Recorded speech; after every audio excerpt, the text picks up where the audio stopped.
નમસ્કાર મિત્રો. આજે એક એવી વાર્તાની વાત કરવી છે જેમાં કશું જ બનતું નથી, છતાં આખી દુનિયા તેના વિશે વાત કરે છે. સેમ્યુઅલ બેકેટનું આ નાટક છે વેઇટિંગ ફોર ગોદો. એક રસ્તો છે, ત્યાં એક સુકાયેલું ઝાડ છે અને બે માણસો છે, વ્લાદિમીર અને એસ્ટ્રાગન.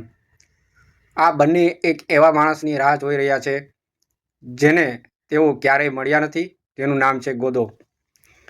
આ બંને પાત્રો આખો દિવસ વાતો કરે છે, ઝઘડે છે, બૂટ કાઢવાની મથામણ કરે છે અને આપઘાત કરવાના વિચારો પણ કરે છે.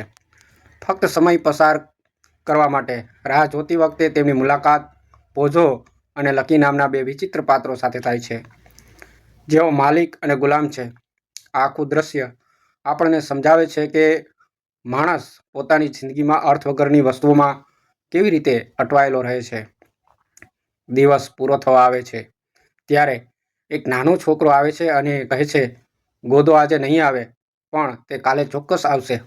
આ સાંભળીને બંને નિરાશ થાય છે, પણ ત્યાંથી હલતા નથી. બીજા દિવસે ફરી એ જ પ્રક્રિયા દોહરાવાય છે. એ જ ઝાડ, એ જ વાતો અને એ જ રાહ. પ્રેક્ષકો વિચારે છે કે આ ગોદો કોણ છે? ભગવાન, મૃત્યુ કે કોઈ મોટી તક? પણ લેખકે ક્યારેય આનો જવાબ આપ્યો નથી.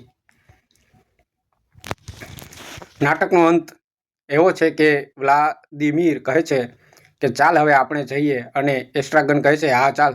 પણ નવાઈની વાત એ છે કે તેઓ ત્યાંથી હલતા નથી. મિત્રો, આ વાર્તા આપણને સૌની છે.